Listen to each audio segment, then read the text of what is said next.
ఇంకా మేము ఫుడ్ కూడా తీసుకెళ్లేదన్నమాట. ఇంక వెళ్ళేటప్పుడు అక్కడికి ఏదైనా తీసుకుందామని ఇంకా మా హస్బెండ్ అయితే ఫుడ్ తీసుకురావడానికి వెళ్తున్నారనమాట. రాగా పెట్టేస్తాను వీడియోస్ కొన్ని కొన్ని అయితే చూసేసేయండి. చూసి అసలు ఎలా ఉంది వీడియో అనేది కూడా కమెంట్ లో చెప్పండి.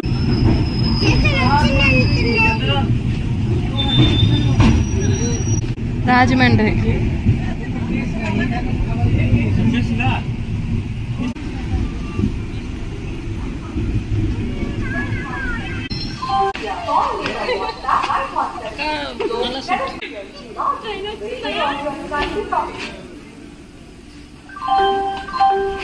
ఏటవి మొదట